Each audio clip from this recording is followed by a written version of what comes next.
Thanks so much for being here, guys. For those of you who are new to the show, my name's Dave. This is the Chinese Secrets Show, and where we talk about photo and video, we talk about food and fitness, and we also talk about family and faith. And today we're talking about photo and video, and in particular, sensor size and how it matters. And so the kind of common formats, like if we're not talking about consumer like point and shoots, like we're talking about micro four thirds, we're talking about APS-C sensor size, and we're talking about full frame 35 millimeter sensors, okay? So what we're gonna do is get started at the topic at hand. And first of all, we're gonna define, yo Dave, what does it mean when you say, sensor size, and why does it matter? Well, here's the deal. When we buy a camera, the actual sensor is where the film used to be, right? And so if you take a look at this medium format Hasselblad that I haven't had the guts to sell, then that's a pretty honking big sensor. And back in the day, in the Stone Ages, when there were dinosaurs roaming the earth, when we started photography, we shot like with Hasselblads with film. And we loved the fact, and why would we shoot this ginormous beast and put up with such a big sized camera? It's because we loved the creaminess and the shallow depth of field that the larger film size gave us versus the regular 35 millimeter camera, okay? So if you take a look at this diagram over here, you'll notice that we've got various different sizes, and each manufacturer unfortunately kind of makes up their own sizes, all right? So, oh, by the way, we've got links to everything below, and also some of my favorite cameras that I got to touch yesterday, and we'll talk more about that in a little bit. And yesterday we talked about Panasonic with Rob Brown from Panasonic. He's a good friend of mine, but also now a teacher for Panasonic and a dealer educator. But it really got me thinking about this space again because I've been consulting with different companies as well. But sensor size. So over here, you'll notice that on the small end, you've got like these little tiny sensors. And we're not talking about point and shoots today. We're going to talk about, mostly cameras with changeable lenses, okay? And so the smallest size is going to be the micro four thirds. And so we've got a couple of brands that come to mind, right? Olympus is a big brand, Panasonic is a big brand. And what's cool is that you can use any micro four thirds lens, whether it's made by Panasonic, Leica, or Olympus, on any of those micro four thirds cameras. So it is a standard, okay? But the sensor size is small, and you'll notice that it's like much smaller than the APS-C sensor size. And there's kind of confusing because the APS-C sensor size is different for Canon and it's different for Nikon and Sony. And the Nikon and Sony is slightly larger than the Canon APS-C size. Aha, just to confuse us all. But what we need to know is just that it's larger than micro four thirds. And then of course you've got full frame, which we usually consider 35 millimeter. And that's a holdover from the old days when we used to have film, 35 millimeter film cameras. Okay. So we're not talking about these medium format bad boys or medium format digital cameras, but again, the sensors just get bigger and give you shallower depth of field as well, right? And the other big benefit, let's talk about some pros to going to larger sensor sizes. And one of the big pros is, you're going to allow yourself to have better low light. And why? Bob Davis, you already mentioned it. It's because we have larger microns. Like, what are they called? Microns? I don't even know what they're called. But they're kind of like light wells. And so if you've got a larger surface area to collect light in, then each barrel will be able to see more light. And that means better quality in the sensor image, okay? So right now, the larger sensors typically have an advantage in lower light, and that's a good thing. Now, technology we're going to talk about right now, I was quite shocked yesterday when we stopped rolling with Panasonic. I actually dimmed the lights because this one I can actually dim remotely and shot at 3200 ISO at 1.8, handheld at 1/60th. And I was shocked at the resulting image at a 1:1 pixel crop. And just looking at it 100%, it was amazingly clean. Now, I'm not sure how aggressive their noise reduction was in camera, but I was not prepared to see that good a quality image out of a micro four thirds sensor at 3200 ISO.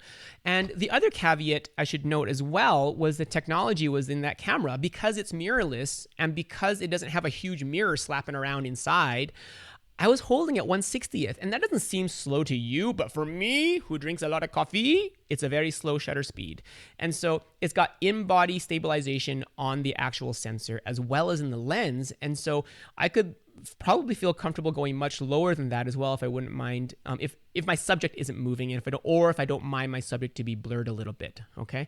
But I was shocked at how easy it was to capture a sharp shot at 3200 without a lot of noise, even on a micro four thirds sensor, okay? That being said, likely I would be able to get on the latest full frame sensor a better low light image at that same ISO, okay? Because you've just got a larger well sight for each pixel, right? And so that's going to make sense.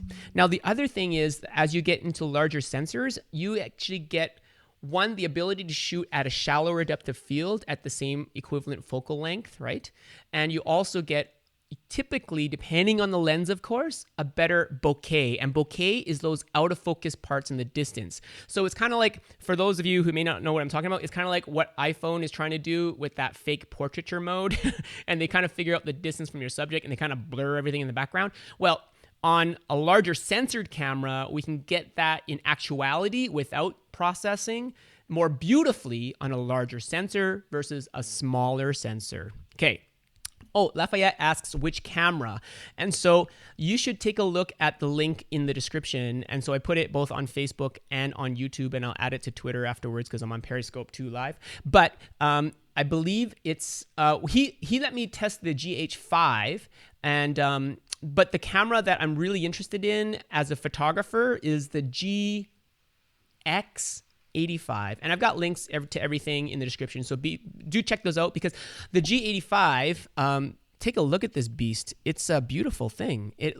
Does it remind you not of the, Fuji, right? Or Olympus, right? And it's so tiny, interchangeable lens, this one. Literally just slap a 20 millimeter pancake lens on it, and you've got this nice stealthy camera that is really well made, weather sealed. Yeah, just beautiful 4K camera. It's just incredible. Anyways, that is the camera that I'm seriously considering for not just street photography, but videography, but also to see how well it can do in stills. And we'll talk a little bit more about why too, because I'm really interested in the technology they're pushing out. And like Bob already mentioned, it's like, there's so much out there now and so many options. It's an amazing time to be a photographer, and it really depends on what tool set you're wanting. But I'm also interested in what the actual creative companies are making for us and allowing us to use these cameras in new ways. And for example, I just realized yesterday that there is I hope I'm getting this right. There's a 6K mode in the GH5. And so it's not a 4K capture, it's a 6K capture where we can pull, I believe, I might be getting this wrong, 8 megapixel image from a running video of 30 frames per second. And so essentially you're not going to need to capture quote unquote the moment. You could run video the entire time and just pull whatever still you want and still be able to blow it up to like 6 feet.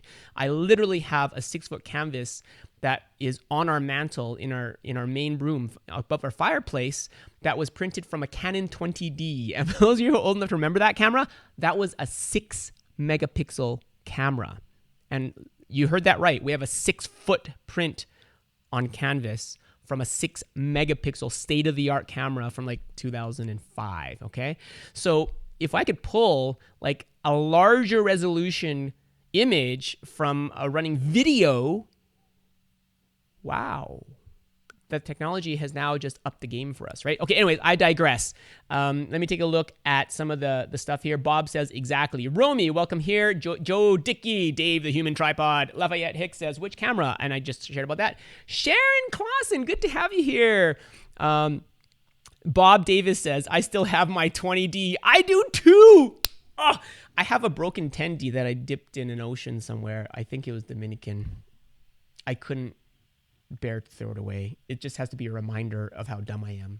And it's saltwater logged, so there's that. Anyways, okay, I digress. So what are some of the cons of going with larger sensors, okay?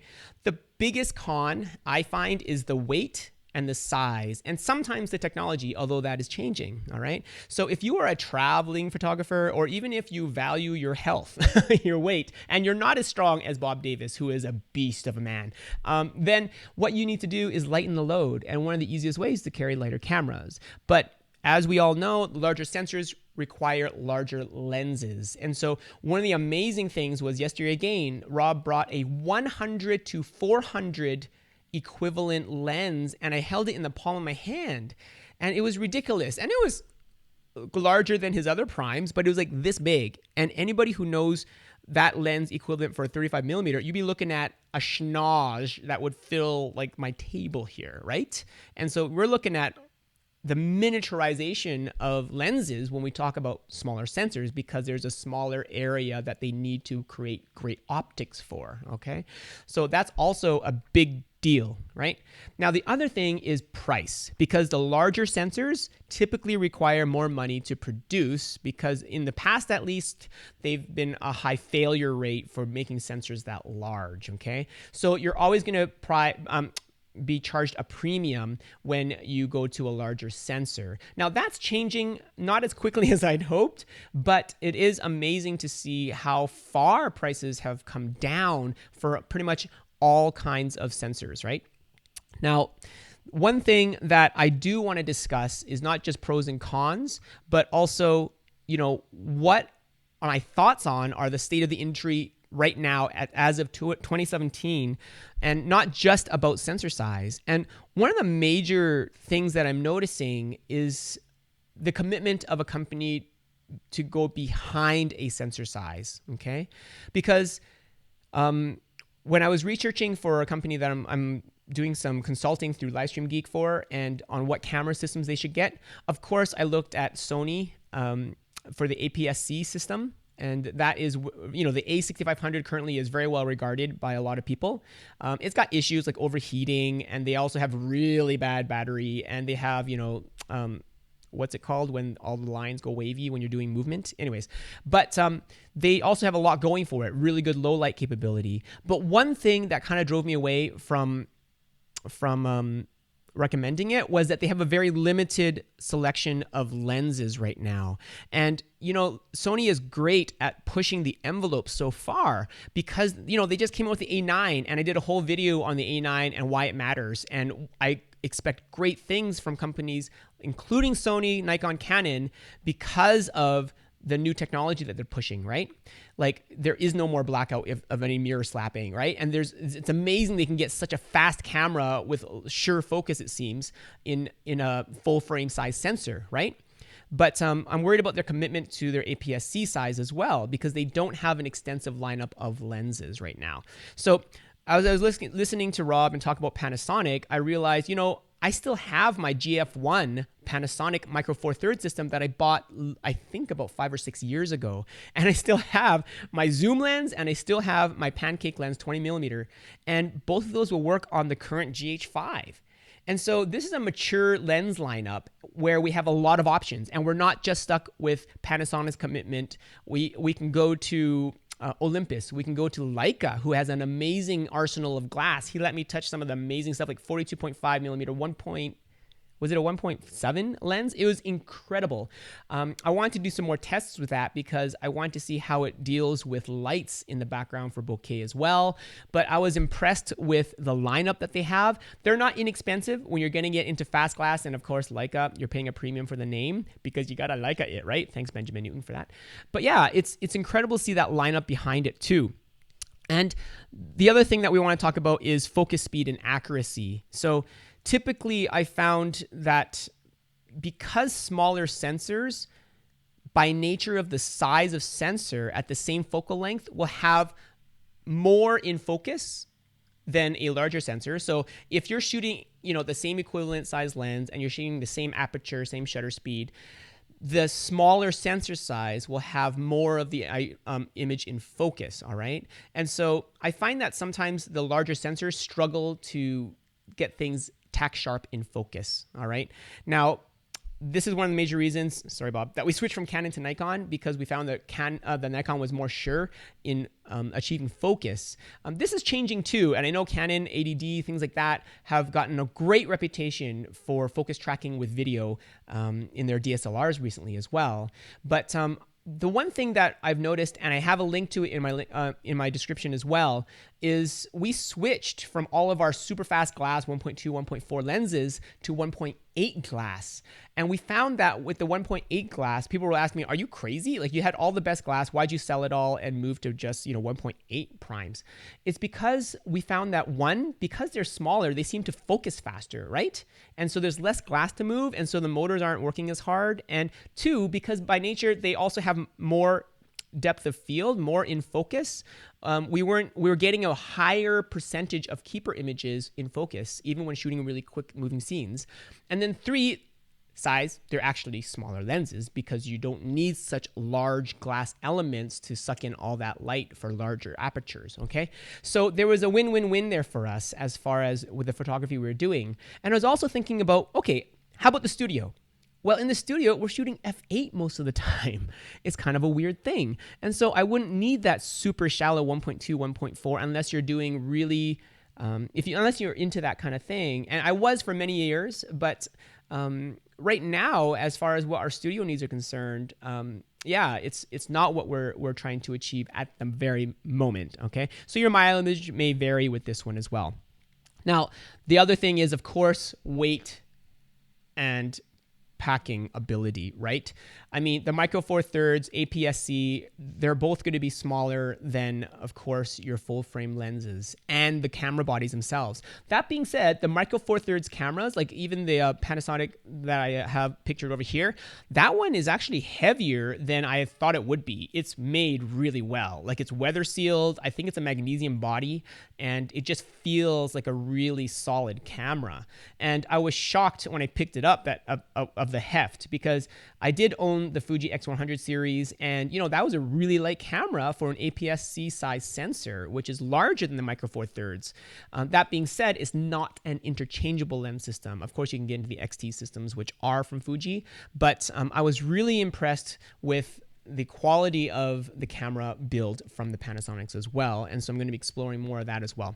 But the other thing is stealth, and because we're looking at a new technology, and Paul, you mentioned the A9 from Sony. One of the things that excited me most was the ability to shoot in pure stealth without any sound. And I mean, the no blackout is pretty cool as well, because you don't have to not see the decisive moment anymore. And so you can actually keep your eyes wide open and see as your camera is capturing images, and which is awesome, because that's the decisive moment that you're missing right now with mirror slap or blackouts in other camera systems. But the technology is moving very quickly, and I'm impressed to see where it's at today, but I really like the ability to shoot in silence. And one of the questions that I still have, and if anybody you know the answer, I would love to hear it. What is the negative side of turning the Panasonics, for example, to electronic shutter versus physical shutter, besides just not having a flash sync speed? Okay, so is it going to be a less quality of image? Are we looking at more rolling shutter issues? I don't really know, because wouldn't I always want it to be electronic shutter because I can go much faster, and I'm not going to be hearing a ka-chink every time that I press the shutter, right? It'll be silent. So I like that. So the other thing I wanted to talk about is just, personally, verdict. What am I thinking right now? And I own still a 1-inch sensor. Of course, I've got point and shoots with smaller sensors. I've owned the Fuji X100 series APS-C. Of course, I'm running this on full frame sensors, and I love creamy bokeh like this, of course, and I'm using it in my live streams even. But it's really piqued my interest to see how camera developers are now pushing the envelope and making tools that allow us to explore in new ways. And some of the ways are going to be running in 4K video mode and pulling stills from that, or perhaps the focus stacking, which seems less gimmicky now that I've actually seen it happen on the back of a camera. Rob was kind enough to demo that for me yesterday. And so essentially what the camera does is it racks focus in about one 30 seconds or less than 30 seconds, and it'll rack entire focus, and you can choose the focus afterwards. But more than choosing the focus, kind of like the Lytro cameras of old, which are now defunct, but more than that, you can additively stack different planes of focus together, and it can automatically stitch that and create a composite for you in the camera. So it's really impressive technology. So even if you wanted to shoot a portrait, you could shoot and rack the focus with a very shallow depth of field and decide, I want the eyes and the ear and the nose all in focus and nothing else. And you could do that post shooting. And so there's all these different options now that we have that we never had before. And I'm just trying to, it's kind of encouraging and exciting to my brain because it gives me new ideas for how to push the envelope now instead of just doing the same old. These are inspiring new features. And that's why I did a whole session on the Sony A9, because it was an inspiring camera, not only because they were creating something that already been done, but because they're adding new ways of thinking and doing to the actual camera system. And so for creatives like me, whether you're doing it professionally or just a passion project of you, there's been no better time for us to explore this. And so that's all I want to share with you guys. I'd love to hear your thoughts. So do hit me up in the comments, even afterwards on the rebroadcast, but I'm going to go take a look at some comments right now. Bob Davis: that is why I do CrossFit and hold those larger cameras. Totally true. It's crazy. You know, Bob, you are a light in this industry and also an example to many, including myself. And so thank you for continuing to push, man. So Joe Dickey says 6K photo is a high-speed burst shooting function that cuts a still image out of a 4/3 or 3:2 video footage with approximately 18 megapixels. What? Approximately 6,000 by 3,000 effective pixel count. That's 6K image manages. Oh my goodness, that's insanity. So I don't think I even need 18 megapixels, to be honest. I'd be happy at 4K pulling it at, that's going to be about a 6K image, right? Or 6 megapixel image. And that's, again, we have a 6-foot print on canvas of a 6 megapixel image upstairs in our main fireplace. So anyways, very interesting discussion. Bob says that's what, okay, no, sorry, Paul, welcome Pablo, good to have you here. Paul says Leica doesn't require larger lenses for full frame. Interesting concept, yes, but Leica is expensive. Your premium is much higher.